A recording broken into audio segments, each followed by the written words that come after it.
Joel, can you check with Commissioner Moody and Commissioner Lanier, make sure that they are not having any issues? Oh, there's Commissioner Moody. There you are. Hi, Commissioner Moody. Hey, Madam Mayor, how you doing? I'm good. It's good to see you. Good to see you too. Yeah, Commissioner Lanier was on earlier, but Commissioner Jones asked me to change her password, so I'm just kidding. How long you live, but how effectively you live? All right. Well, I'm going to go ahead and get started, only because we have a number of action items, and then we have some important updates today. So I'm going to call the Committee of the Whole order, and we'll get started with our first action item this morning. This is a resolution, which is a revised resolution extending COVID-19 recovery as a special event to take place within the city of Grand Rapids, going up until May 31st of 2021. Can I get a motion? So moved. Support.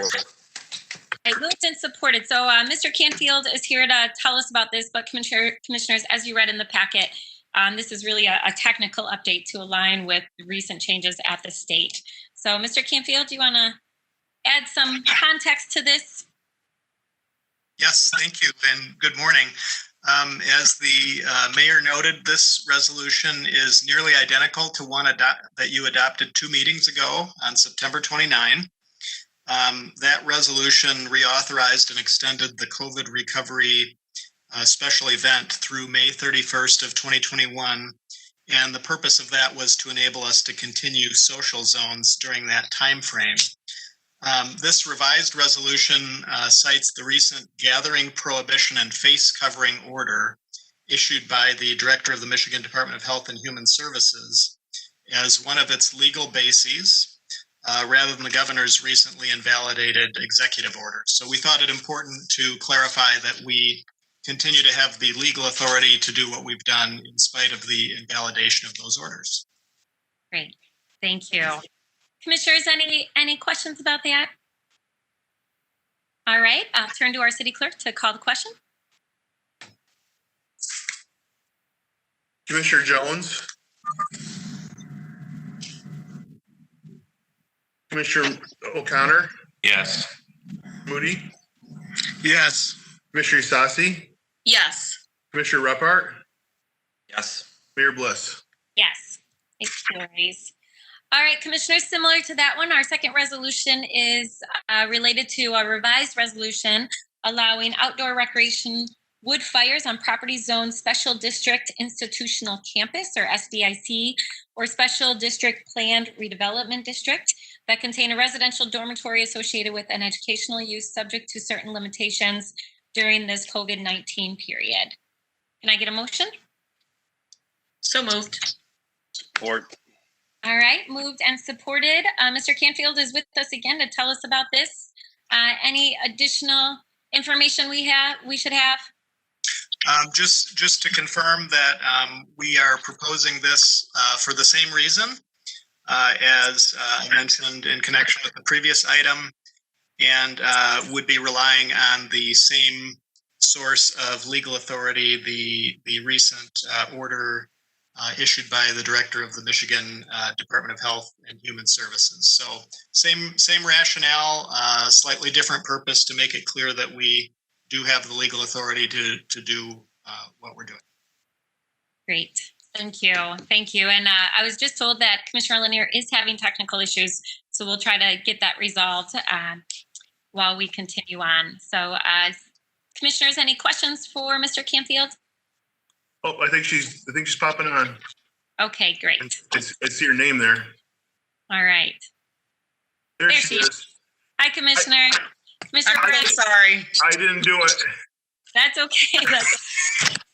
We're just getting ready to call Me earlier. on item number 2, which is just a revision to align with the recent state law changes. So, Thank you. You're welcome. City Clerk, you want to go ahead and call the question on item number 2? Yes, Commissioner O'Connor. Yes. Commissioner Moody. Yes. Commissioner Isasi. Yes. Commissioner Repart. Yes. Commissioner Lanier. Aye. Commissioner Jones. Yes. Mayor Bliss. Yes, it carries. All right, next that will take us to our third resolution, and this is recommending approval by the Michigan Liquor Control Commission of a social district permit application pursuant to Public Act 124 of 2020. Can I get a motion? Moved. Support. All right. Thank you. Moved and supported. And we have Mr. Canfield again to tell us about this item. All right, thank you. This is an item that's very similar to ones you have seen at your past several meetings. And social districts, you may recall, are the shared alcohol consumption areas that were recently authorized by state law. You designated some of those within the city. And step 2 of the process is when a business desires to participate in that, they need to apply to the State Liquor Control Commission with your blessing. And so that's what we have before you today is it's proposed that you recommend approval for 3 additional businesses to participate. Great. Thank you. All right, commissioners, any questions or comments for Lou? Yes. Go Lou, ahead. what are the 3 businesses? Did you explain those?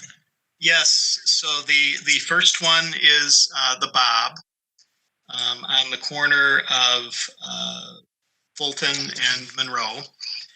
And the second is the new Hilton aligned hotel. And then the third is Harmony Brewing. Third is what? Harmony Brewing.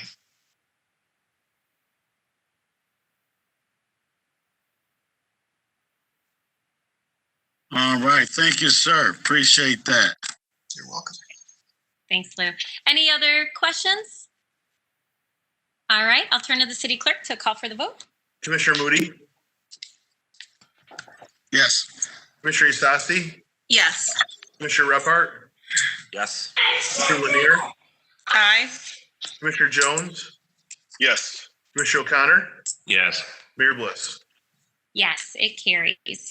All right, commissioners, that will take us to our last action item today, and this is a resolution establishing an obsolete property rehabilitation for district pursuant to PA 146-2000 for 1715 Madison Avenue Southeast. Can I get a motion? So moved. Support.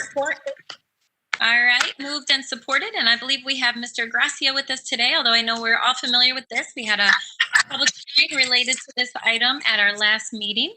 Mr. Gracia on?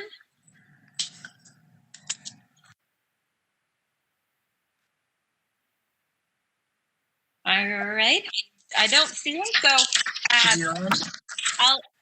I can share some information based on what I have. City Manager, do you see him?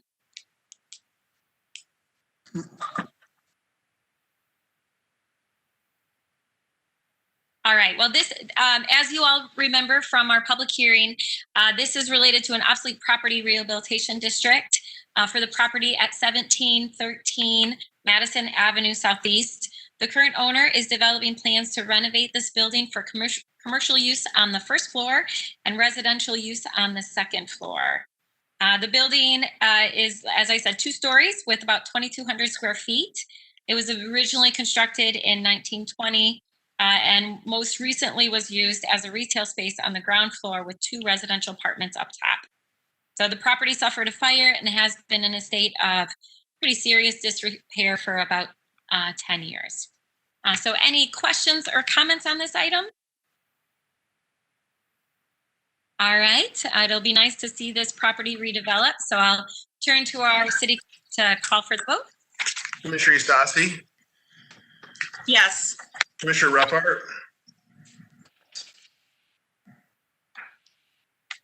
Commissioner Lanier, Aye. Commissioner Jones, Yes. Commissioner O'Connor, Yes. Commissioner Moody, Yes. Mayor Bliss. Yes, it carries. All right, commissioners, that will take us through our action items this morning, and we have 2 updates and briefings. The first one will be an important update from our city clerk. 1 week from today is Election Day. I know all of us have been actively involved in making sure residents in our community are well aware of the upcoming election and how they can vote safely. So we've asked our city clerk to provide an update. and also to answer any questions that we may have. So I'll turn it over to our city clerk. Joel, want to take it away? Thank you, Mayor. So this presentation is designed for the commission, as well as our public too, our voters and our potential voters. So the audience, I've designed this for information for the community as well as you, commissioners. So first of all, I would like to talk a little bit about voter registration, what's going on with that. Voter registration has increased greatly since 2016. If you notice the increase, if you see the difference between 2008, 2012, and 2016, kind of a 2,000 net increase in voters from there. But look at the difference between 2016 and 2020. We've had a net increase of 13,000 registered voters in the last 4 years. We've even had a huge increase of about 4,000 voters just since August because of some of the work that the Secretary of State's office did by people registering to vote. They did a mailing to a whole bunch of voters that had were potentially on a verify list that they could go in and update their registrations online. So a lot of things, technology has changed in the last 4 years. If you remember, we had Proposal 3 of 2018. That changed the voter registration from being an opt-in process at the Secretary of State's office. You had to ask to register to vote, to it's now an opt-out procedure. So if you don't want to register to vote, you have to opt out. So that adds increase. And you also have people can register online with their Michigan driver's license. Plus, you have many organizations that have spent the last 4 years registering qualified electors to vote, either by sending things out by mail or doing voter registration drives by canvassing neighborhoods and at events. So even with physical distancing and not having events, we're still seeing people getting registered quite a bit. So if you can see, that's a big trend upwards. We've also had an increase in the population in the city, which would add voters as well. So we've had, obviously, as we're doing these redevelopment projects, we're adding more apartments and various other living spaces in the city of Grand Rapids as well. So that would add to the increase in voter registration. As of yesterday, we've issued 59,273 ballots, absentee ballots, and we received 43,171 back. That's a 72% return rate. Grand Rapids is just about or a little bit higher than the Kent County rate. And I think that's because of all the drop boxes that we've added. So it's given voters a lot of different options in order to get their ballots back.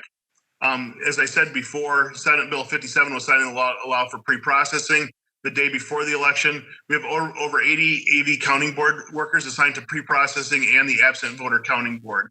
So hopefully that will help us on the back end if we can start at least getting those envelopes opened and prepared so we can get them as quickly as we can to the tabulators on Tuesday morning. So just a reminder, pre-processing allows us to open the envelopes, remove the secrecy sleeves that have the ballot into the out of their envelope, and then we can't do any tabulation until Tuesday morning.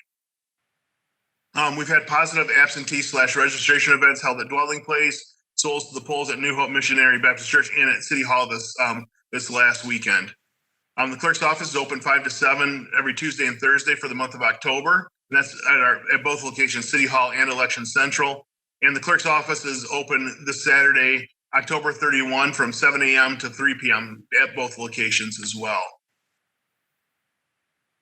If you still have, so this is a message to the community, if you have an absentee ballot, you're encouraged to return to the clerk's office or in a drop box. We are too close to Election Day for the mail. Please use one of those, either drop it off or put it in a drop box. And the only people that can deliver a ballot for you is a family member or somebody from your household. So please remember that as well. The last date to have an absentee ballot mailed to you is Friday at 5 p.m.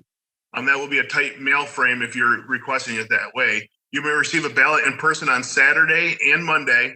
On Monday, you need to vote it in the clerk's office. You can't take it with you.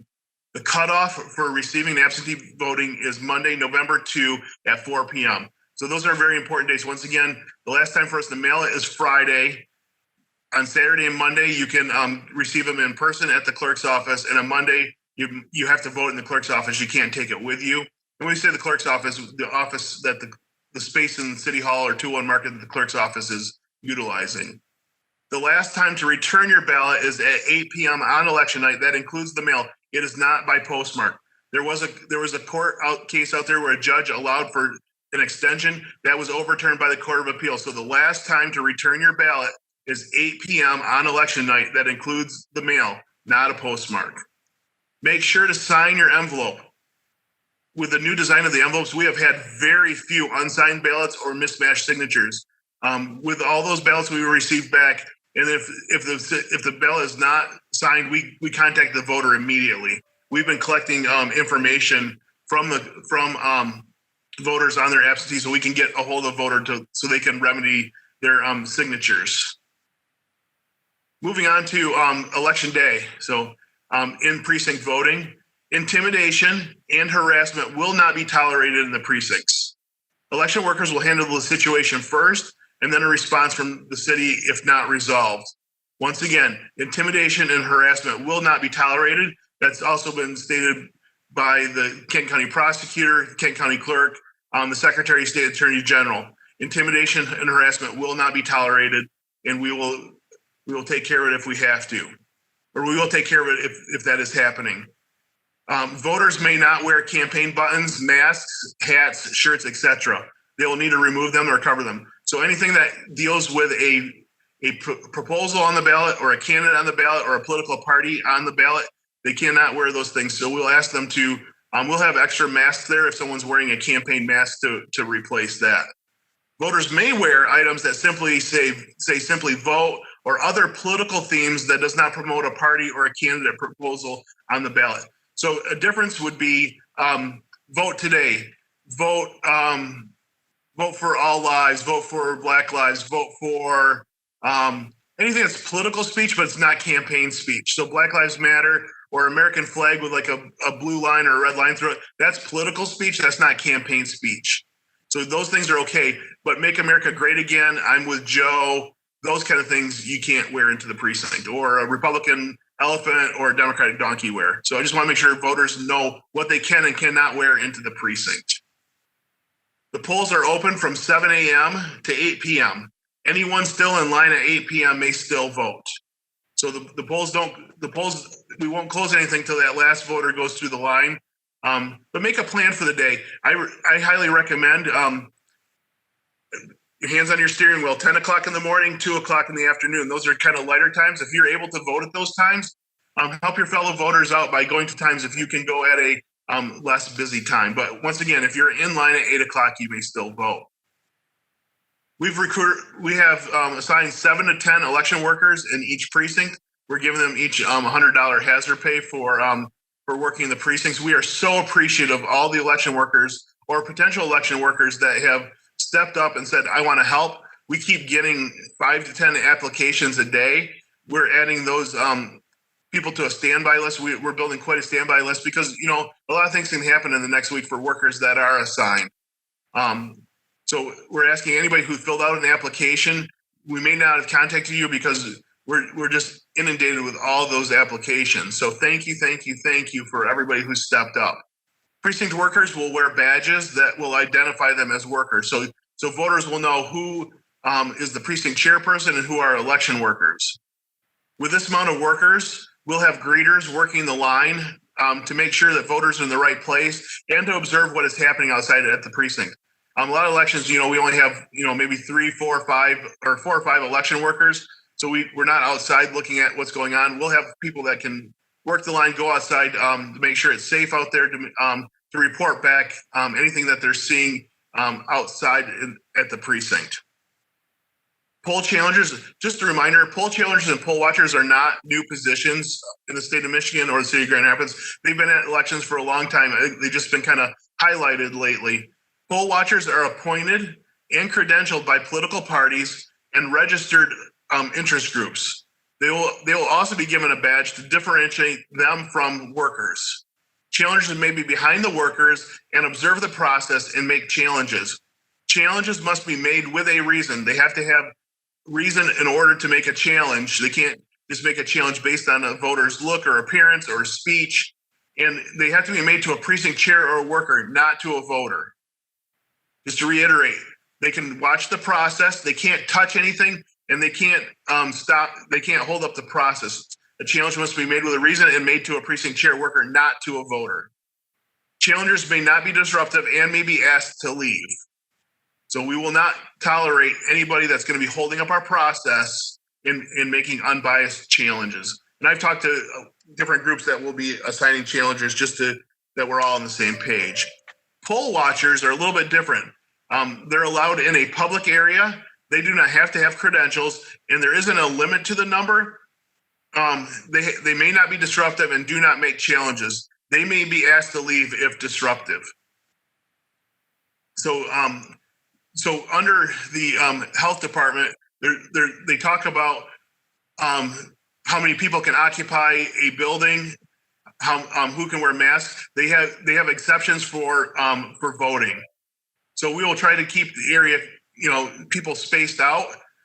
So we don't usually get a lot of poll watchers, but this year we may. But once again, a poll watcher is just allowed. They can't really talk. They're there just to watch the process.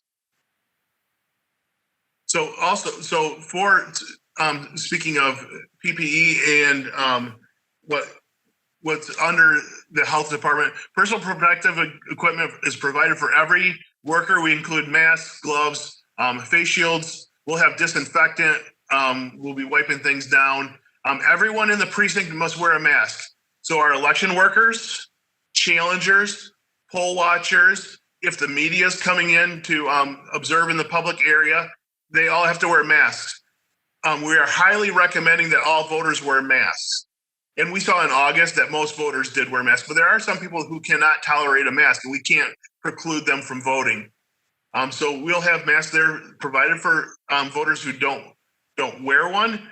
But once again, just to be clear, we are highly recommending that voters wear a mask. It's an exception inside of the health department's emergency order.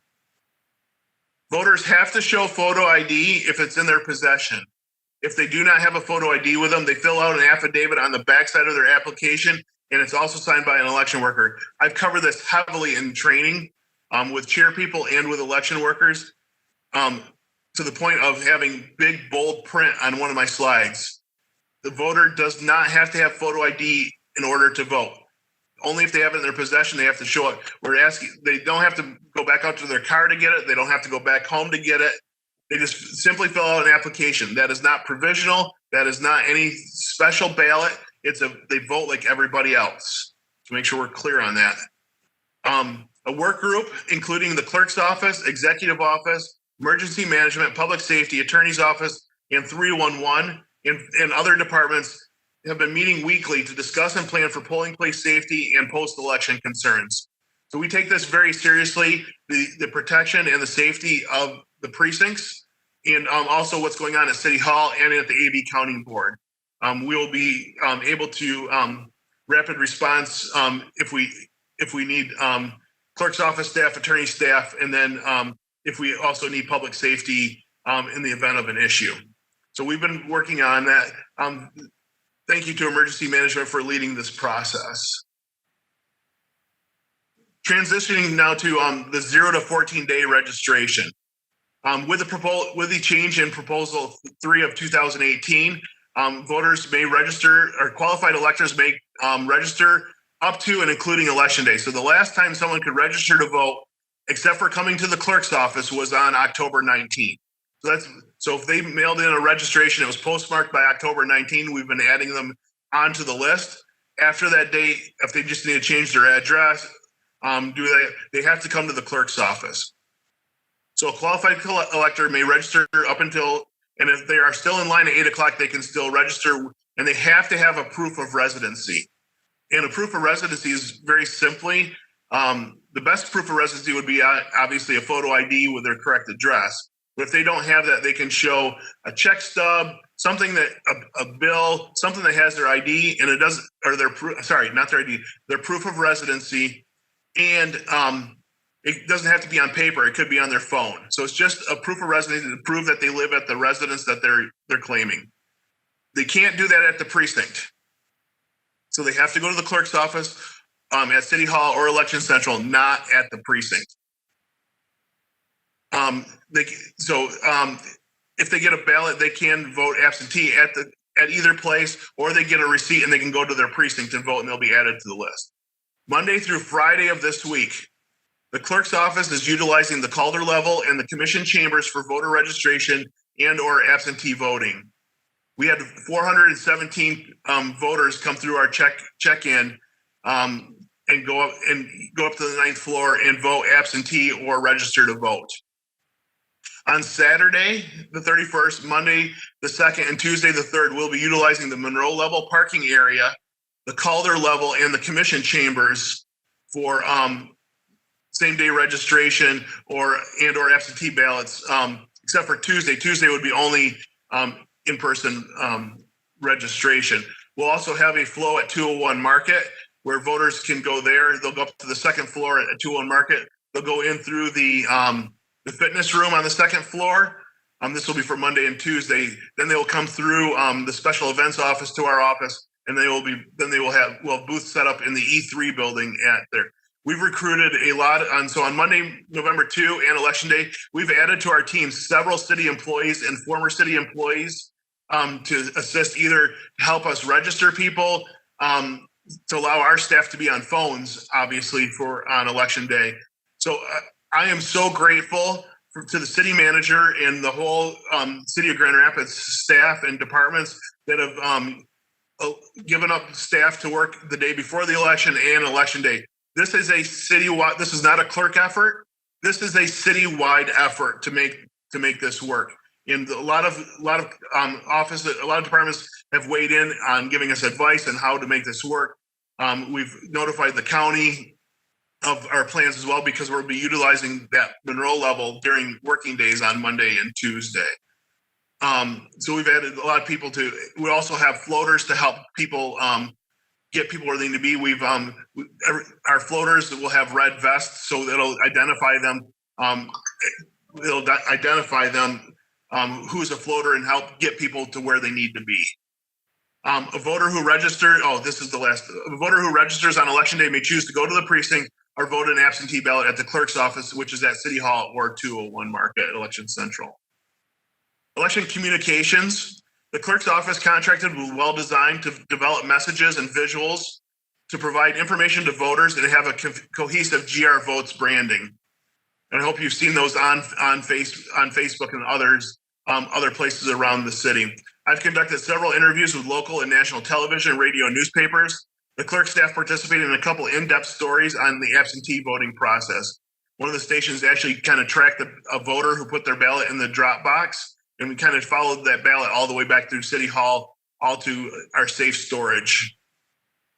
Facebook ads have been placed to give voters factual and practical information, and they've been shared many times. So, and you may not even notice that they were Facebook ads because they look like they've been posted by the city of Grand Rapids. So that just has pushed out our message, and they've been in English and Spanish. So that those messages have been out there. I will be available to television stations on election morning before the polls open. So I'll be doing a lot of interviews, giving factual information of what voters can expect on Election Day before the polls open at 7 o'clock. Videos have been produced that will be posted on social media. Actually, they went up yesterday, some of them, just to what to expect at your precinct, knowing before you go. And those have actually been viewed. They're on YouTube and through the city's Facebook page and social media, and they've been viewed several hundred times already. The clerk's office and the Office of Communications will respond as needed as questions arise from the community, and we'll get those answered as we're hearing those. And we've been kind of developing message around that. Outfront Media donated billboard space for election messaging. I don't know if you've seen them on some of the digital billboards, but this is a billboard on Granville Avenue between Hall and Franklin. Once again, giving a message to the community there of going to michigan.gov/vote to be prepared for Election Day. I know that was a lot of information. I truly appreciate the city commission and mayor, you and your partnership also of being supportive of what we need to do on Election Day and giving information that you're hearing in the community as well. And we've also, on the other part of the communications, is we've had some very successful community Zoom meetings and presentations. Commissioner Asasi and I were on a panel last week. Commissioner Repart and I were on another panel the week before. I've done one with NAACP, and so it's been those have been great to get out information into the community of factual information, so voters can cut through what they're seeing on social media. Thank you very much. I'll take any questions. Great. Thank you, City Clerk. I will open it up for questions. First, I'm going to relay my thanks. I know this really has been a team effort, not just within the city as an organization, but also in partnership with a lot of community organizations and community members. And I appreciate all the work that's gone into it. And I'll just reiterate your comments about our commitment to make sure that this is a safe and secure election, and that we are also well prepared for anything that may come up on election day. And we have a strong emergency operating center and team in place. And just want to assure everyone that this is going to be a smooth and seamless election 1 week from today. So commissioners, I'll open it up to you for any questions or comments. I know many of you have been actively engaged. I see Commissioner Moody's hand is up. And maybe City Clerk, if you can take down your PowerPoint so I can see everybody, that would be great. Commissioner Moody, go ahead. Thank you, Madam Mayor. Thank you, Joel, for this report. I really appreciate the work that you have put into making sure that the elections go as smoothly as possible. I have just one question, and that question is centered around the challengers and the poll watchers. Do you have any idea as to how many challengers would be available at each site and poll watchers? So I don't have an answer to the poll watchers because normally we do not have poll watchers. We just have poll challengers. So I don't know who that is because they don't have to be credentialed. So, but with poll challengers, I know the Republican Party and the Democratic Party will be having challengers in not all the precincts, but in several precincts. And then Proactive will have challengers generally in the 3rd Ward precincts and maybe some of the 1st Ward precincts. And then also there's the voter protection lawyers groups. They'll have challengers, but they're not going to be in precinct because of COVID and various other things. They know they want to be more nimble, so they'll be doing stuff through Zoom meetings, and then they'll rapid response if they need to go to a precinct. So I would say each group can have 2 challengers in a precinct, but I'm guessing 1 from each. So maybe 3, maybe 4 at the max challengers, and I'm not sure on poll watchers because we really haven't had poll watchers in the past. So that we will monitor that. Yeah. Poll watchers don't have to identify themselves. That's correct. They're just there to view the process. Thank you, Joe. Yeah, thank you, Commissioner. That's a good question. And I think it's also important to note because of the increase in absentee ballots that we're receiving, I anticipate we'll have fewer people showing up at the polls than 4 years ago, just out of the numbers of returns that we've already seen. So that I think also will be helpful as it's a long ballot, and it'll give people time, and hopefully there won't be long lines for people who do show up on election day at the precincts. But they have to physically distance, so that's a little bit. Yes. And wear masks. So we want to, it's an interesting time because we are having an election in the midst of a pandemic. But based on what we saw in August during the primary, I expect our community to be mindful of the precautions and keep their social distance and do what they can to make sure everybody stays safe. So I have a lot of faith in our community. And I'm watching the weather closely. Right now, it's showing 54 for a high and sunny. So great. However you pray or ask for stuff, please ask for dry weather. All right, we'll add that to our prayer list. All right, commissioners, Commissioner Repart. I was just going to say, I know, Joel, that you've talked about this before, but you didn't explicitly call it out in your presentation. But can you just share a bit about Spanish and translators at polling sites and things being translated for the day?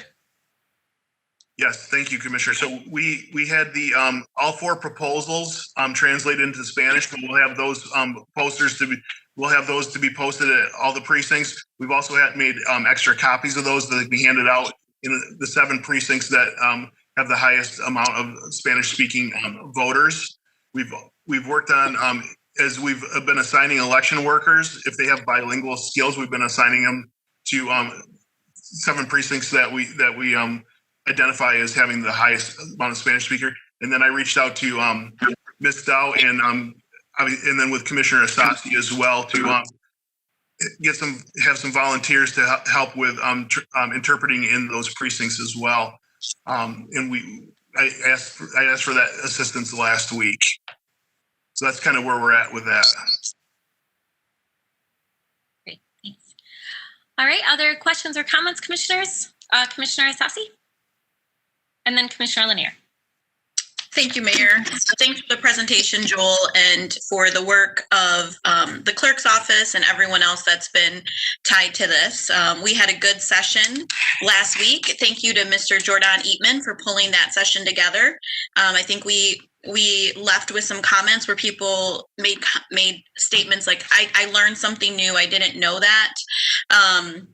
And as we told people, we take this work very seriously, but we also want to have some fun doing it. It's great to see people, socially distanced, to welcome people. I'm here on the 9th floor, and there's been a flurry of people coming up, and just really appreciate the staff that's up here welcoming individuals. My questions are around, I heard you in the first part of the presentation talk about certainly that we're not going to tolerate intimidation or harassment. I think that is important to say. And I also think that people have specific questions about what does intimidation mean to them, and that I feel like we need to be more explicit with that. I know we're going to continue to have those conversations, and there's some things on the state level as it relates to weapons and precinct locations, and obviously a lot of precinct locations are in churches and schools, but I do think we need to be more explicit with that language when we say that things aren't tolerated. What isn't tolerated? What could be considered intimidation? So that's my feedback. We also talk about what does a response look like from the city, and so I think even just explaining, I know probably, we never share like our operational things on the GRPD side, but is there some pieces where people could, expect what would be appropriate? Commissioner Lanier and Commissioner Reppard and I were on a call with our neighborhood association leads last week, and there was a lot of questions. And I think, there's a lot of anxiety about maybe what the results might be going into a polling place. We see an increase in COVID here in Kent County as well. And so just a lot of feelings and neighbors asking us questions specifically about what to expect. So that's just another follow-up. I also want to just add on there, you talked specifically about what people can or cannot wear, which I think is great. That was a great addition to our session last week. Also, a lot of times we live in, in 2008, we weren't maybe as technology savvy or didn't have as much. I had a BlackBerry. What are people allowed to take photos of individually? So that probably should also be a message. And then I only have 2 more, I think, or maybe 3 more. One, in one of the past election cycles, actually, I don't know if it was last year, just coordinating with our engineering departments and seeing about any construction that might be going on around polling locations. And you may have already done that, maybe just didn't make the presentation, but I've had a couple people ask about that. A reminder to people who are watching that if you have served your time, even if you were charged with a crime in the past, you can still vote. I still get that question. I got that question 3 times last week. We got that question on the session. Joel, I know you've gotten that. I also think that, Joel, you and the county clerk's office, I believe, in working with our Kent County Sheriff's Department, have helped to get absentee applications to those who are currently awaiting, so they haven't been convicted of a crime. So those individuals are eligible to vote. And I think that I was really happy to hear that. I think that aligns so much with our commitment to equity and really making sure what are the levers we have to pull so that everyone can cast their vote. So that it's a big kudos for that. And I think the last thing, and maybe more, Mayor, this is for you since I know you serve on the Rapid Board. I know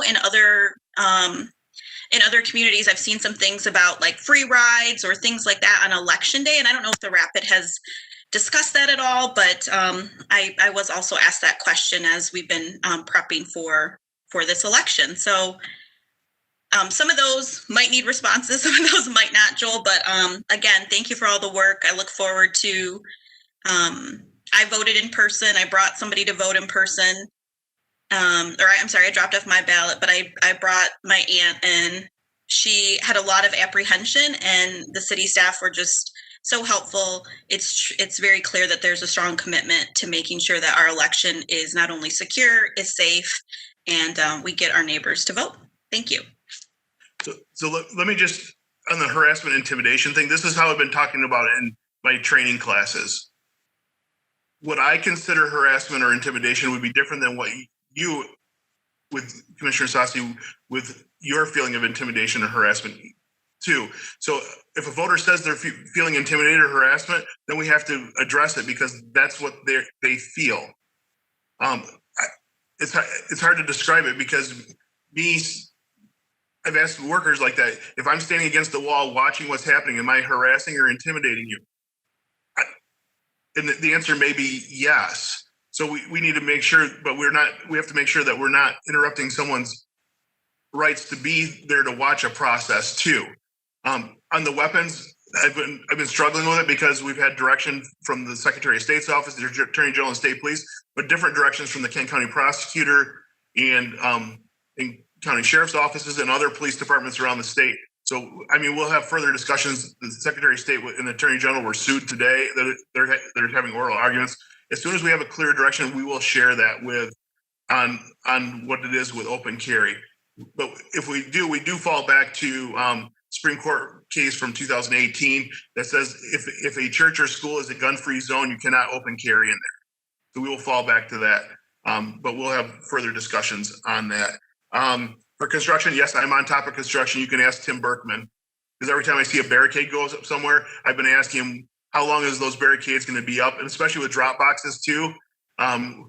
So they know I'm on top of construction because I ask it all the time. And yes, the jail has been fantastic. And so we keep talking about who can vote. Let's just make it very clear. If you're serving time, you can't vote. How's that? Let's make it very clear. If you're serving your sentence, you can't vote. So if you're in probation, if you're waiting trial, if you've served your time, you are more than welcome to participate in joining the process. So I changed the message. I think somebody from USCC actually mentioned, let's have the messages, who can't vote? If you're serving your time, you can't vote. Everybody else, you're welcome to join the process. Let's make the message clear instead of muddying the waters. I think that's just a more clear, cohesive message. And yes, the jail's been very supportive. We've got Kathy Harris and others have gone in and brought in materials, but the jail, along with the county clerk's office, has been very great for getting people. We've seen lots of absentee ballots going to the jail, and also we've been kind of sending some stuff down to other counties or other communities that we have inmates, obviously, because they did something in Kent County, or allegedly did something in Kent County. But they live somewhere else, so we've been funneling those to, like, I think we had to send an application down to the Battle Creek clerk's office. So we're getting things where we need to go. Mayor, if I could, please. Yeah, go ahead, City Manager. Clarify for those that are listening. I believe that the city attorney is prepared to provide us legal guidance on some of the interpretation of state law in closed session. So the conversation Joel was mentioned would be more of some of the attorney-client privilege information. But I also want to emphasize from the clerk's comment earlier about the support of the Grand Rapids Police Department. The police department will be vigilant and present during the night and week of elections, and we are unaware of any known threats at this time, like many other cities in Michigan, but we will be vigilant, and those efforts have been coordinated through our emergency management office. So we will be prepared to protect the rights of all citizens and voters and make sure that all of our community feels safe on that night. So I just want to assure the public of that. Thank you, City Manager. I appreciate the clarity, and I think it's important for all of us to continue to make sure and that our community knows that, and we're committed to it, and reassure them that it's safe to vote. And we're going to have ample resources available to respond if needed. So thank you.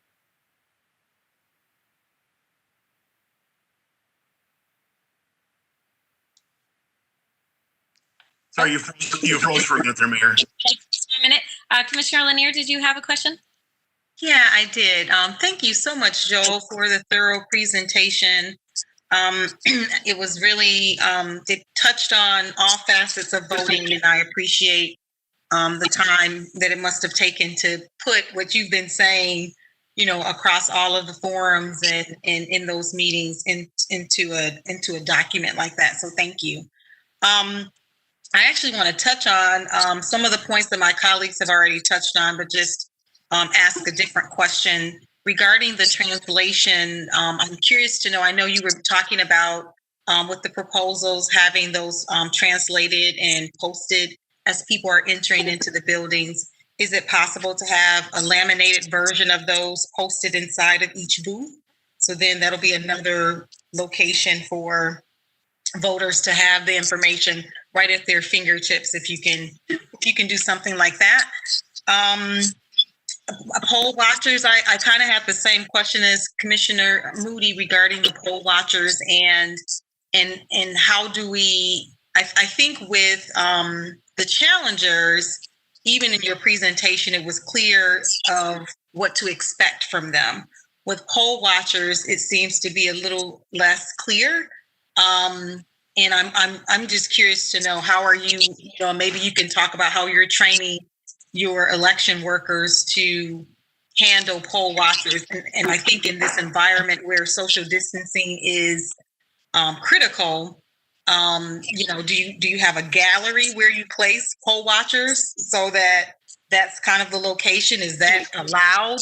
And if it is, that would be a recommendation, because so then when they come in, they can know exactly where they can go to keep the distance between them and voters.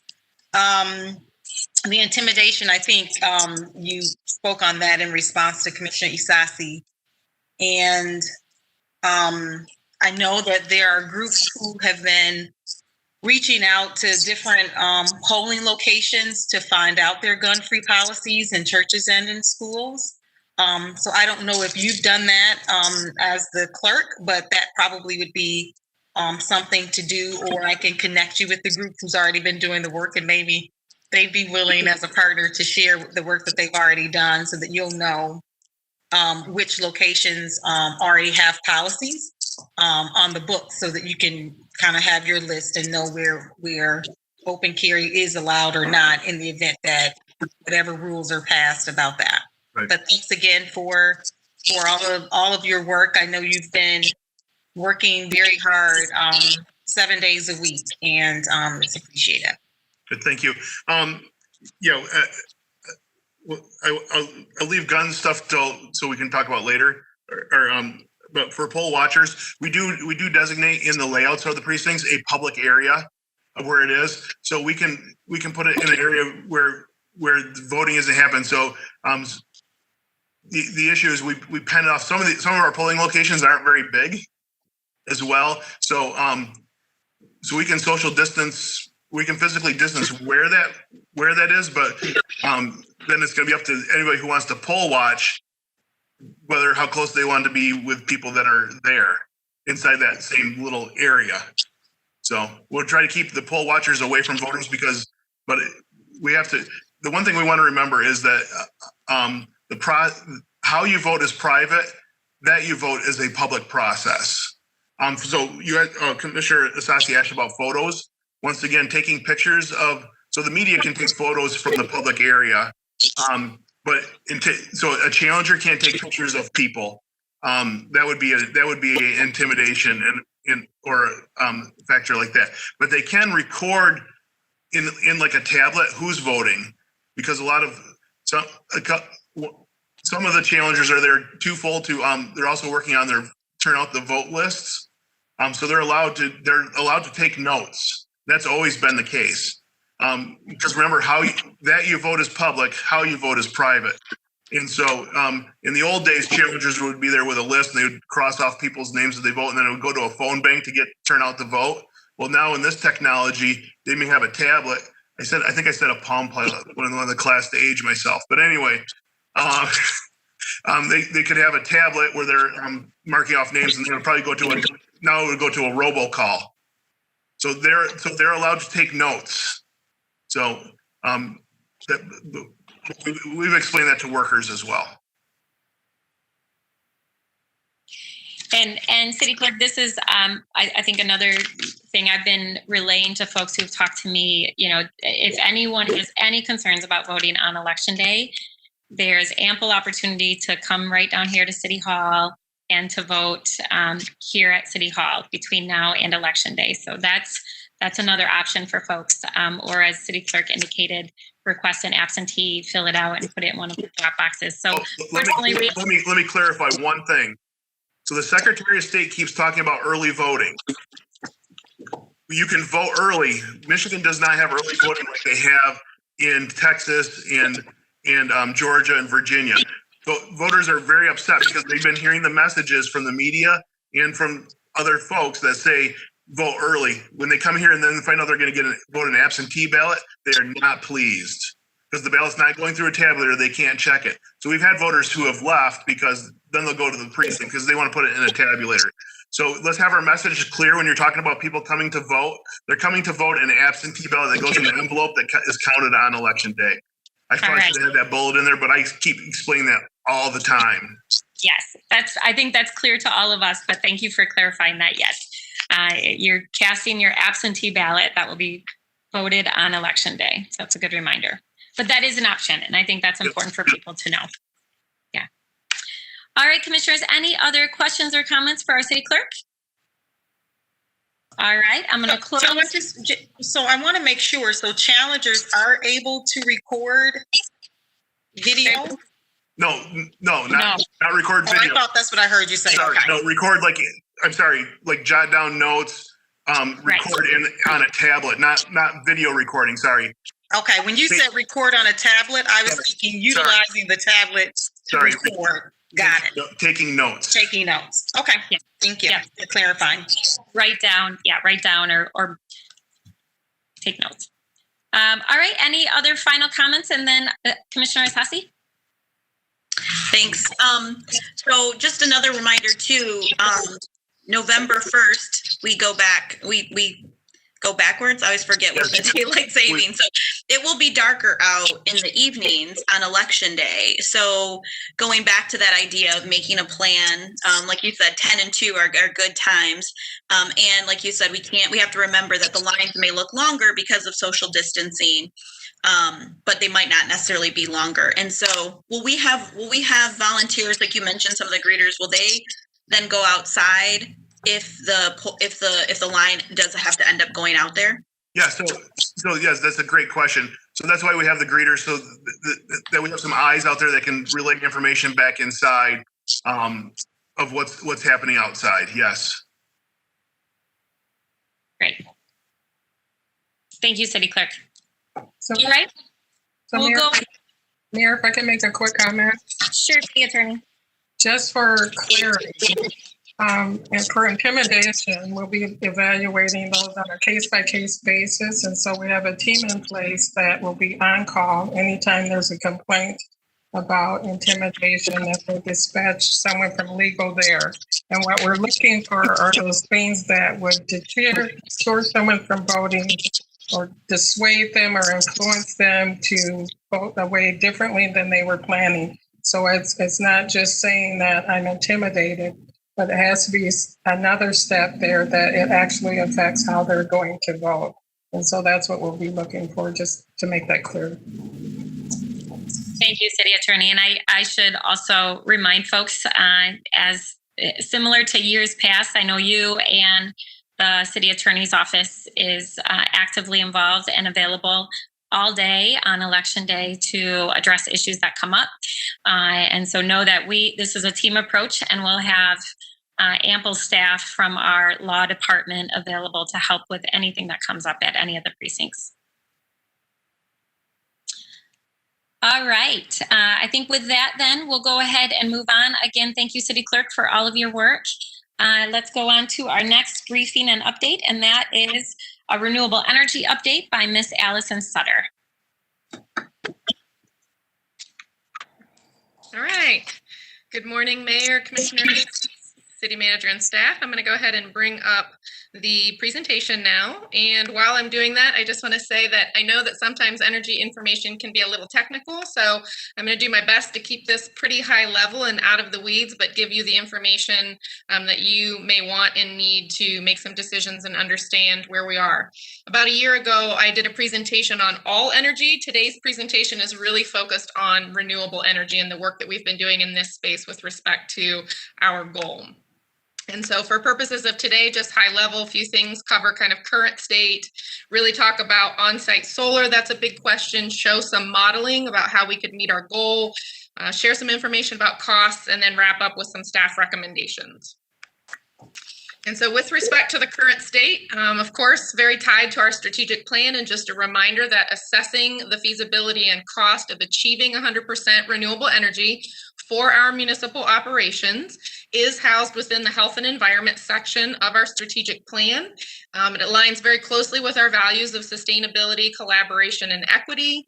And it is one of the metrics that's on our key metric dashboard, where you can see that we're currently just over 37% of all of the electricity consumed by our city operations is fueled by renewable sources. So a little bit about the history of where we've been. High level, so City of Grand Rapids was one of the first municipalities nationally to adopt 100% renewable energy goal. We initially established a goal in 2005 that was around 20% renewable energy. We did achieve that goal a year early in 2007, predominantly through purchasing renewable energy credits, also known as RECs. And so then at that time, the goal was extended to 100% renewable energy. And then the date at that time later was further extended to fiscal year 2025. And just a note that in addition to purchasing renewable energy credits, we do have a small solar array on our Oak Industrial Facility building. And that was put in place in 2012 with a pretty nice grant and support from the federal government. So I know this slide is a little busy, but I did want to provide you some context of how we compare to other municipalities that have 100% renewable energy goals for their city operations. So this is different from cities or communities that have adopted a community-wide renewable energy goal that would include businesses and homes. This is just with respect to city facilities and the electricity that's being consumed. The graph is oriented by the green bars, which shows the current performance for cities. So on the far left, Austin has achieved 100%. Minneapolis is at 60%. And of the 34 cities that we researched, 23 had municipal renewable energy goals, and Grand Rapids ranked the third best at that 37% mark. By and large, municipalities typically have 100% as their goal. The yellow bars, that's a short-term goal if it's less than 2030 for the goal for the year to be achieved, and blue is a little bit longer term of a goal. And just a reminder that those municipalities that own their own electric utilities tend to have an easier path forward and a faster path forward for achieving these goals. And so just again, a high level, when we look at 2019 and what happened with respect to City of Grand Rapids electricity, and when we talk about renewable energy, this is specific to just electricity. So this does not include natural gas. It doesn't include the fuel that we buy for our fleet. This is focused on the electricity that we're purchasing from consumers' energy. So just shy of 60 million kilowatt hours. We do have over 200 different accounts and facilities that we're tracking, and it costs us $5.5 million a year. That's what we pay for the electricity that we consume for our operations. And that the consumption of electricity does make up the bulk of our utility costs, as well as our carbon emissions and our energy being consumed when we do factor in natural gas and fuel. And here you can look at, if you want to know which of our operations are utilizing the largest amounts of electricity. This is true for most cities. Your water departments and facilities, your wastewater plants, our case, our water resource recovery facility, are the most energy intensive. You can see 18% of all of the electricity is being consumed by our street lighting system, some for our parking facilities, and then the rest would be the remainder of our facilities, such as fire stations, offices, and some of our parks and recs buildings. I do want to note, and a big shout out to our facilities department as well as our water and environmental services departments, that we have achieved a reduction in electricity consumption of 18% when you compare 2019 to 2008, and that's been a pretty incredible reduction for carbon emissions. And so then just to note some of our key partners, the Environmental Law and Policy Center and Ms. Margaretta Carney has been a fantastic partner in helping us on our energy journey specific to renewable energy. We, of course, do a lot of collaboration with Consumers Energy. And then through a program offered by the National League of Cities, we participated in SoulSmart, where we were able to leverage free consulting services from the U.S. Department of Energy's NREL, which is National Renewable Energy Lab, as well as Cadmus, which is a national consulting company that helps with energy. So getting into the specifics here, the pathway for renewable energy, there are really 4 key ways that you can achieve 100% renewable energy goal. The first is our provider, Consumers Energy, cleaning their own grid. So how much are they sourcing their own electricity generation from renewable sources? The second is to remain focused on energy efficiency. This is the most cost-effective way to achieve some of your renewable energy goals. It's a cost savings all around, very important to stay focused on that. But today's presentation really is going to focus on installing solar on site, as well as purchasing renewable energy credits. And I did just want to make note with respect to the first bullet. If consumers were to clean their grid, you may hear that terminology in the media. That would be, some municipalities are working very hard to get to 100% renewable energy themselves. That would mean for the city, we procure all of our electricity from consumers. So just via the fact of consumers cleaning their grid, we get that benefit. And so we have been partnering with them to seek ways for them to increase how much they're doing. We've also been engaged legislatively in terms of bills helping to move that along, as well as at the Michigan Public Service Commission. So now getting specifically into on-site solar. So a reminder that there are 2 ways really that we can install solar on our own facilities. The first is what's referred to as a direct purchase, and that's where the city would hire a solar developer to install solar and to develop it, but we would ultimately finance it, we would operate it, and we would maintain it. This would require something like a bond, and the city is not eligible for federal tax credits. Now, the other way is called a lease agreement, which is sometimes referred to as a power purchase agreement. And this is where the city would contract with a solar developer to design, install, operate, and maintain the installation on behalf of the city. We would enter into an agreement where we would pay a monthly fee to the developer, typically over the course of 20 to 25 years. And those private developers are able to capitalize on the federal tax credit, which is 26%. For this calendar year, that drops to 22% next year. But of course, they also will factor in a return on investment with respect to that work as well. It's important to note that the city's cost savings come from our reduced consumers' energy electricity bills, because if we're generating solar on our own facilities, that's reducing how much we are buying from the utility. So now talking about Butterworth, because that's typically the first question. And so this is 190 acre. It's a closed landfill site that had completed remediation in 2000 through the EPA's Superfund site. So the city owns a majority of the site. On the map here, it's designated as A1, A2, and C1. That center area in yellow is owned by a private entity. And so there was quite a bit of assessment done on what are some of the possible beneficial reuses of a closed landfill prior to my time with the city when solar was originally proposed for the landfill. And due to the fact that it is a closed and capped landfill, there are very few beneficial reuses that are opportunities here. Solar being the key one. You can pave over it and put a parking lot. I had conversations with Mobile GR and Economic Development, and not seeing a large need in that area for that. The other is an open, large grass field, but you can't install bathrooms. You can't install lights because those would jeopardize the cap on that facility. So any time of any type of athletic field you might want, it's hard to have that if you don't have bathroom facilities or you don't have lighting facilities to extend the time. So the analysis that was done previously really concluded that solar is really the best beneficial reuse of the landfill. We can't use it for housing or commercial development or other things due to the fact that it is a capped landfill that still continues to require monitoring at the site. The Butterworth Site Group is the group that signed the consent agreement with the EPA. And so that's just important to know that the BSG, as it's referred to, is an instrumental partner. The city is part of that group, but that's really the entity that helps to make decisions with respect to the site.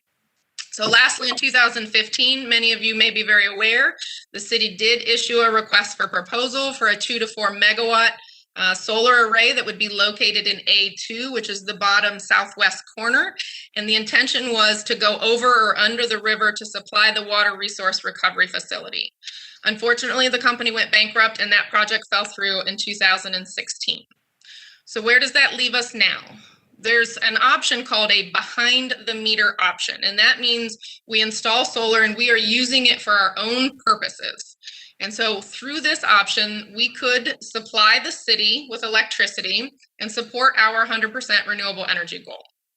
But a really important part is, although there is enough area at the landfill to support an approximately 17 megawatts, which is a very large solar installation, the city can only build out a portion of that for the behind the meter installation because the primary circuit is our only viable kind of off taker. Where can the electricity go? And it has to go either directly on the site where it's generated or to an adjacent facility. And so right now our primary circuit really only uses what would be needed by about a 4 megawatt installation, which could be located in C1. That's the closest to our primary circuit. And so a reminder, our primary circuit primarily serves our street lighting in about 100 buildings. But do keep in mind that often those accounts, street lighting and parking facilities, need electricity at night. So that does not align with when solar panels are generating electricity. And so that also adds some complexities here. And they are a majority of general fund accounts that are served by the primary circuit. And then in partnership with our energy lighting department, we did also find out that the actual wires in the primary circuit is constrained by how much electricity it can accept onto those wires and use. So, and then just a last note, with the construction of the biodigester, the water resource recovery facility's electricity demands are going to be reduced significantly. So that's not something where we're looking at supplying that at this point in time. So just to wrap up on Butterworth, some of the other opportunities here is that you can lease the land to other interested parties that might want to develop solar, but that would not reduce the city's electricity cost, and nor would it help us with our 100% goal unless that developer wanted to sell us the renewable energy credits that we could purchase. And there are some other programs that some may be familiar with that Consumers Energy has come out with, but we've done some evaluation with them, and they've indicated that this site would likely be too expensive to be included in their recently approved community solar program, or they've applied for a Bring Your Own Brightfield program. They've also indicated that they believe the development here would be too expensive. I do want to note that the city's intervened in that Michigan Public Service Commission case, and we have asked the commission to require Consumers Energy to prioritize sites exactly like Butterworth that are municipally owned brownfield sites for their BYOB program, so that they can help stimulate the redevelopment of some of these properties. So now just shifting to the Lake Michigan filtration plant. We've been working with the water department. They've requested for ground mount solar, which means the panels are actually put on the ground versus on a rooftop. And that's to ensure the protection and the quality of the water processes that they have housed within their facilities. So with respect to those behind the meter options, which again helps our facility specifically, we could do an RFP for our proposal for a developer to install, own, and operate. We could participate in the Consumers Bring Your Own Brightfield program, but that may not be the final decision on that likely won't be made until early next year. or we were presented with CMS Energy came to us with an option for a lease agreement. So CMS is the parent company of Consumers Energy. And so they've done an assessment and indicated that they believe that there's approximately 8 to 10 acres that they've worked with in partnership with our water department that could support around a 2 megawatt installation, which is still a pretty sizable installation that could produce just over 3 million kilowatt hours per year, which is 37% of the plant's electricity consumption. So a pretty good component there. They currently today are doing a phase 2 site assessment on site at our Lake Michigan filtration plant in partnership with our water department, where they're going to review some other technical components such as interconnection, inspecting wetland delineation, and further looking at environmental site assessments. And we hope to have some results here fairly quickly with respect to that analysis. But this is just some photos showing you aerial of some opportunities where solar could be installed at the Lake Michigan filtration plant, but these were just kind of very early ideas. And again, they'll be on site today and hone this in a little bit more to identify the exact areas. I don't want to go into detail on this slide, even though there's a lot on it. I provided it for you for reference, but we did, through our work with SolSmart, we're able to evaluate 6 other city facilities. 4 are shown here. I'm not showing the wharf due to the conversation about not pursuing solar there until the biodigester is fully running. We did also assess installing carports above one of our dash area lots, but that was really cost prohibitive. So the key takeaway here is the blue is showing the rooftop area that would be available from a technological standpoint to install solar.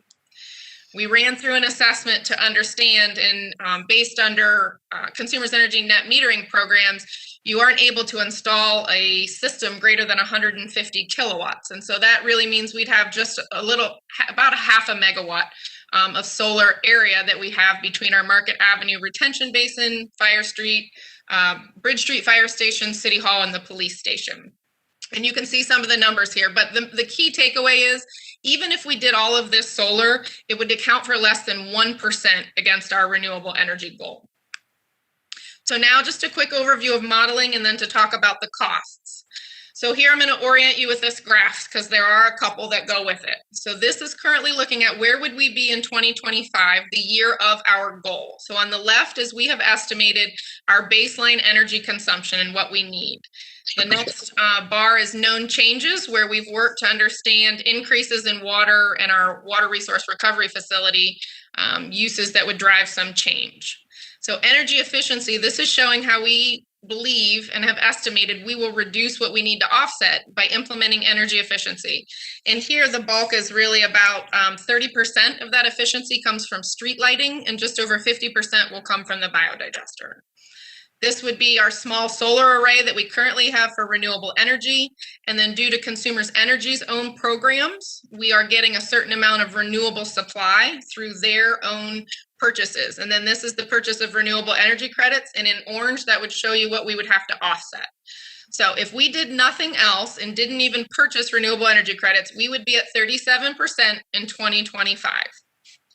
So then you can see the change here is highlighted and circled. So if we were to install the 2 megawatts of solar at the Lake Michigan filtration plant, which we shared previously, that would increase by 5% and get us to 42%.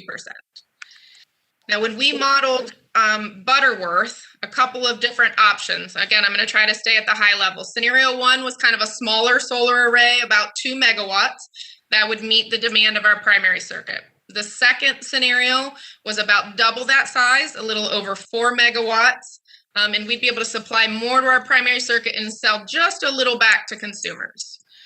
The third scenario is the same as the second, but we explored having battery on site for backup battery storage. And then the fourth was really looking at what if a private developer really installed solar across the entire landfill, that 17 megawatts, and sold us the renewable energy credits. So in that case, keeping everything else constant, where we still have the Lake Michigan filtration plant, if we were to do that first scenario with the 2 megawatt, the smaller one, that'd get us about up to 45%.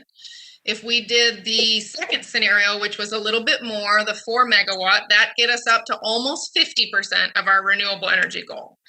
And if the entire site was developed and somebody sold us the renewable energy credits, that would get us to about 77%.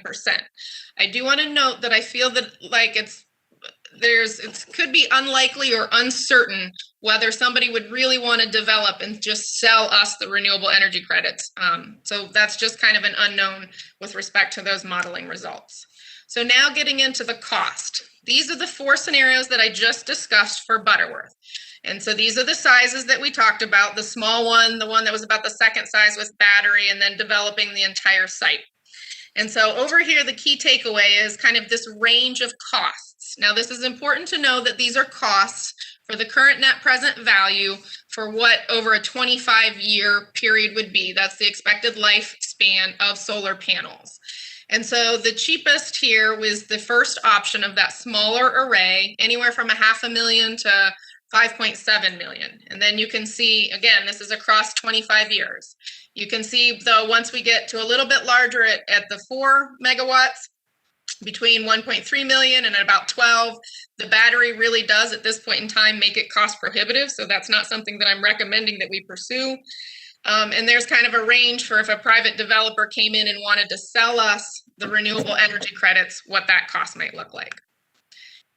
And so then to kind of layer in the Lake Michigan filtration plant, some positive news. We did run the modeling, and doing a request for proposal with a private developer indicated that there would be a cost of about $400,000 over 25 years. However, with the initial results from the CMS analysis, it is showing that we could have a savings of $15,000 a year, with approximately $500,000 of savings over 20 years. Now, we have to move quickly to capitalize on the 26% federal tax credit, and they're on site today doing that kind of more detailed analysis.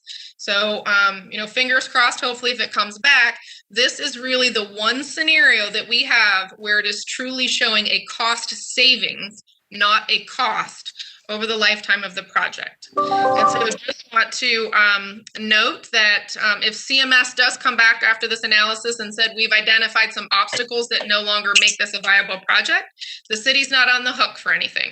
But if CMS comes back and says, this is great, thumbs up, we want to move forward, and for some reason the city decides not to, we would be liable for up to just under $10,000 in reimbursement costs for any of the environmental site assessment costs that they took on to do the evaluation at the site. So time is of the essence. And so if the site assessment comes back looking favorable, I anticipate we'd be back in front of the commission here fairly quickly to request your approval for a lease agreement.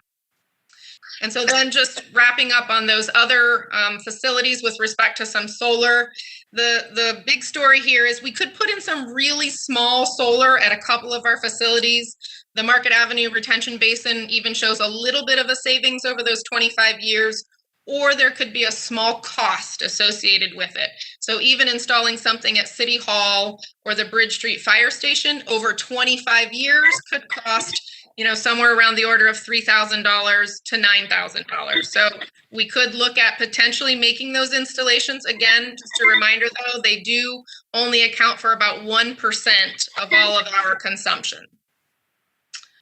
Okay, so here I won't go in again. This just shows you, for instance, our MARB facility, the net present value would be $11,500 or $63,000, deciding on the site that we might choose to do. The Bridge Street Fire Station is showing that it could just be shy of $4,000 if we were to install 20 kilowatts there, and it would generate 21% of that fire station's electricity needs. So somewhat of a wrap up here with respect to the costs. So a reminder that we can purchase renewable energy credits, and we must purchase renewable energy credits to some degree if we truly want to hit our 100% renewable energy goal. And the less solar we're able to install, the more RECs or renewable energy credits we'll have to purchase to close that gap. RECs do come at a variety of price points, but with that, they also come within a variety of advantages and disadvantages. Buying wind RECs from Texas is pretty cheap, But if we were to do that, we don't get any of the environmental benefits here in our community or in Michigan, nor do we help stimulate the economy and show people in our community that solar can be installed here, nor do we help drive job growth in the economy. So Michigan RECs tend to come at a price point that is more expensive than national RECs that you can purchase out on the open market. We do currently purchase 16.6 megawatt hours, million kilowatt hours at just over $115,000. That's split between our water and our environmental services department. So this graph here, I hope, will help you understand. We have a couple of different options. So what does this mean? This is showing that range of minimum and maximum. So these were the Butterworth solar options, and then just purchasing RECs out on the market. So you can see in total what the range would be. But what I think is important is we looked at what would be the cost per unit of renewable energy, right? And so you can start to better understand, yes, purchasing those national wind RECs is the cheapest option, but I talked about some of the disadvantages. So you can see if you're comparing apples to apples, what that cost would look like.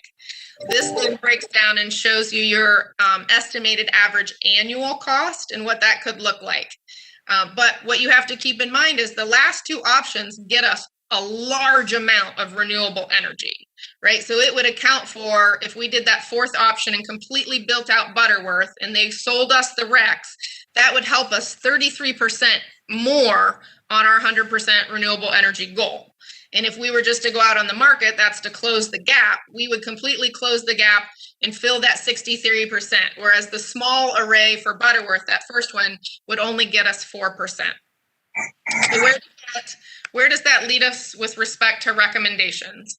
And a quick note here is just a reminder that, our goal is focused on renewable energy for our own municipal operations. And there are many communities right now that are somewhat pivoting and are focusing on community-wide carbon reduction goals and strategies. And that takes into consideration all of your businesses and all of your residents in your community. And when you look at the entire city of Grand Rapids community, capital C, municipal operations really only account for about 5% of community-wide carbon emissions. So we can do a ton of work for our own municipal facilities, but it's going to have a very small impact if we look at total community-wide emissions.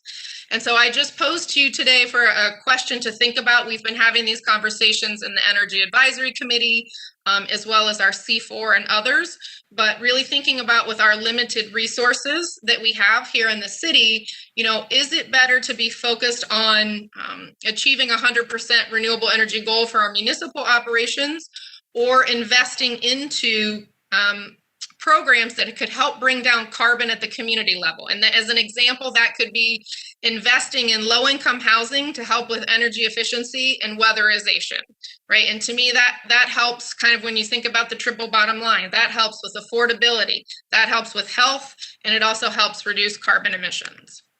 So for the recommendations, I recommend that we move forward with the CMS to install the 2 megawatts of on-site solar at the Lake Michigan filtration plant, assuming the results from this site assessment come back and confirm the savings for us at that facility.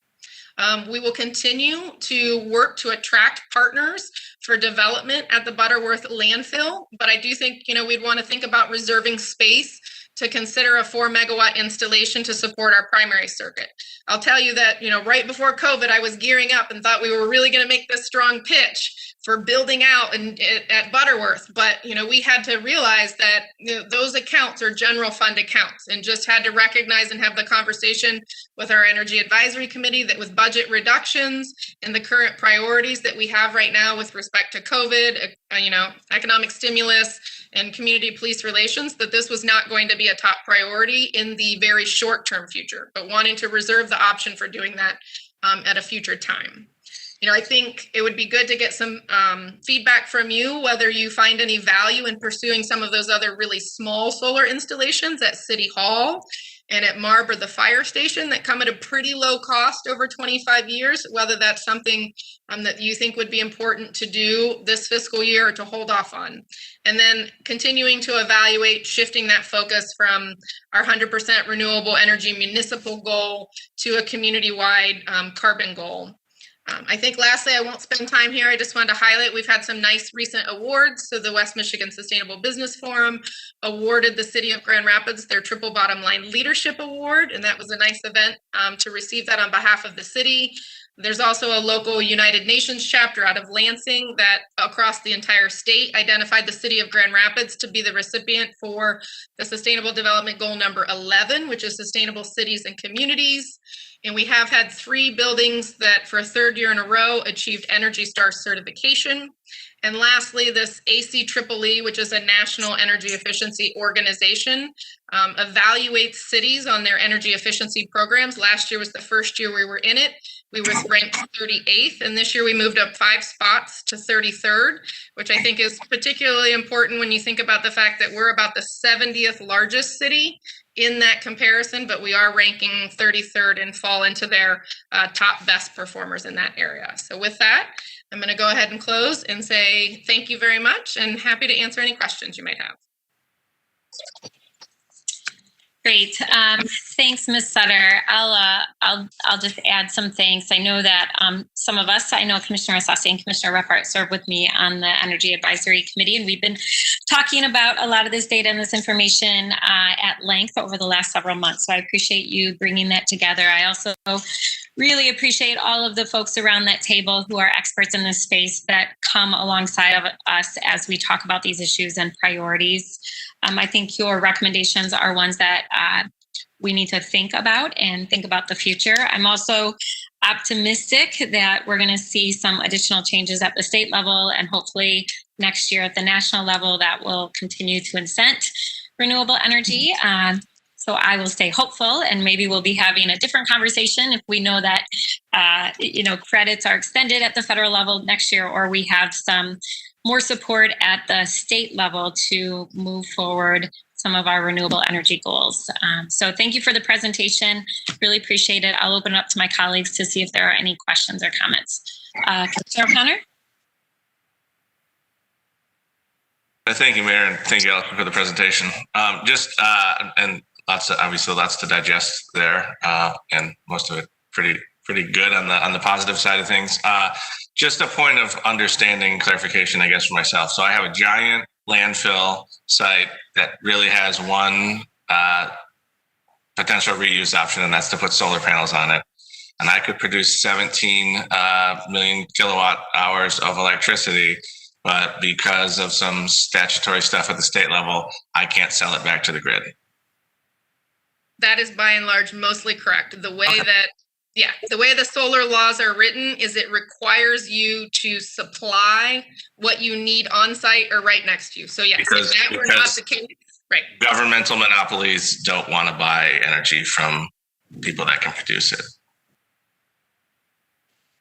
I just want to make sure that my points are I think it's important for the public to understand that part of the reason we can't accomplish the things that we want to accomplish is because there's, essentially 2 energy providers in the state that are government sponsored that, want to keep making, they're happy to build a grid for us and then make a profit back on the back end, but they won't just let me produce energy and give it to them or sell it to them at a fair rate.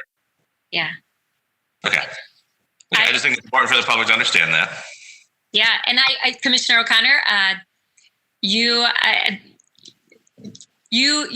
just clearly captured the frustration that many of us have felt around the table with the Energy Advisory Committee. And if you look at other cities in the state of Michigan who have really moved forward on a lot of their renewable energy goals, typically they're cities that have a municipal utility where they're able to have much more authority and control. So it is very frustrating. Commissioner Reppert? Yeah, thank you, Allison, for this presentation and for all your work. Just a couple of questions. One is related to, so let's say we do this Lake Michigan Filtration project. It's going to generate a net positive of $15,000 a year, which in the grand scheme of things isn't a lot of money. How has staff been talking about is that just to offset some general operation fund, or are we talking about setting aside that money into a fund that could then potentially help us to do the roof of the fire station, which those are smaller costs annually, but maybe we could do them? Because I met with the leadership team of a West Side business that has a 180,000 square foot building, and they would love to do solar, but by us tackling those little things, it's like you said in your presentation, it shows that it can be done. So just a question around how that savings has been talked about. Are we just going to save the money in general operating fund? I totally get that. I mean, we're in the middle of a pandemic, or can we create kind of a rolling fund that would help fund other projects? So because this is a water filtration project, the savings there would have to stay within the water department.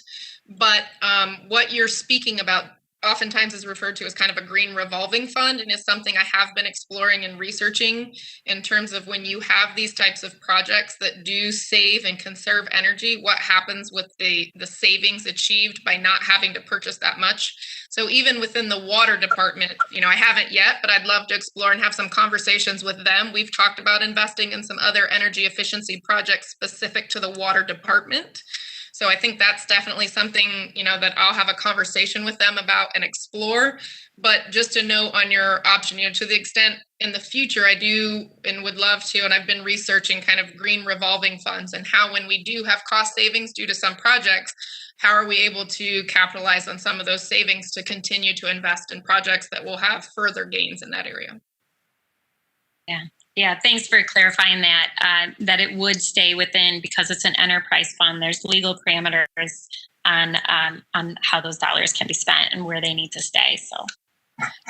And I would just say, although the cost savings are small, we've been researching opportunities for 2.5 years, and this is really the first time we've seen true cost savings. So at this point, I'm happy with break even or minimal cost savings. So I know it's not great, but it's really probably one of our best options at this point. Yeah, and I'll add, and Commissioner Reppart, this from our conversations, it may seem, if you look at just individual year, it may seem small, but over the lifetime, it's, $500,000, which, that would be a great savings for one of our highest energy using utilities in the city. All right, any final questions for Allison? This is a lot to digest. If you have additional questions, I encourage you to follow up with her or follow up with Commissioner Asasi or Commissioner Reppart as we serve on the Energy Advisory Committee. It looks like City Manager wants to make a statement, and then I think I'm going to wrap this up because, Commissioners, we do have an executive session to go into. And so as soon as we finish this up, I'm going to ask one of you to make a motion to move into executive session. And then you received a separate link for that. This is an executive session to review a legal opinion. So City Manager, any final comments before we recess our committee of the whole and go into executive session? Thank you, Mayor. I want to say a couple of things. First, let me thank Ms. Sutter for her outstanding leadership in this area. She is our principal expert within the organization, and as you can see, she's takes her work very seriously, and I appreciate her and the work that you all have done in this area, while not only focusing on our sustainability goals, but also our performance management work. And so she really has been burning the candle at both ends, keeping her eye on both issues, and I appreciate the work that she's done.